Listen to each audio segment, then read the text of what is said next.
आता बघूयात पुणे जिल्ह्यातील टॉप 9 बातम्या।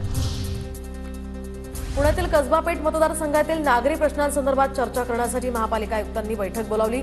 आमदार हेमंत रासनेंनी मतदारसंघातील समस्यांकडे लक्ष वेधलं। पुण्याच्या तळेगाव एमआयडीसीतून एटीएसनं 3 बांगलादेशींना ताब्यात घेतलं। बांगलादेशींना बनावट कागदपत्र बनवून देणाऱ्या अज्ञात व्यक्तीविरोधात सुद्धा गुन्हा दाखल। पुणे लोणावळा मार्गातील कामशेत तळेगाव दरम्यान पुलाच्या कामानिमित्त विशेष ब्लॉक, तर रविवारी सकाळी 11 ते दुपारी 3:35 ब्लॉक असणार।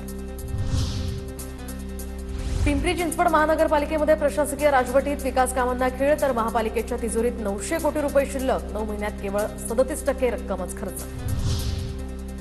नववर्षानिमित्त पिंपरी चिंचवडमध्ये महापुरुषांचे स्मारक आणि पुतळ्यांची स्वच्छता। कीर्तिताई जाधव युथ फाउंडेशनकडून नव्या वर्षाची अनोख्या पद्धतीने सुरुवात।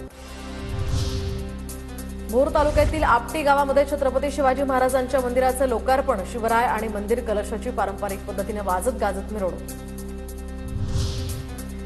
कायदा आणि सुव्यवस्था राखण्यामध्ये भोसरी पोलीस ठाण्याची बाजी, तर देशपातळीवरील 10 सर्वोत्कृष्ट पोलीस ठाण्यांमध्ये भोसरी पोलीस ठाण्याची निवड। पुणे जिल्हा परिषदेच्या सादलगाव या शाळेमध्ये तालुकास्तरीय कला आणि क्रीडा तसंच सांस्कृतिक कार्यक्रमांचं आयोजन। विद्यार्थ्यांच्या कलागुणांना वाव मिळावा यासाठी प्रयत्न। पुणे विभागीय म्हाडाच्या घरांसाठी आता अर्ज करण्याची मुदत संपली। 6240 घरांसाठी 28 जानेवारीला सोडत निघणार।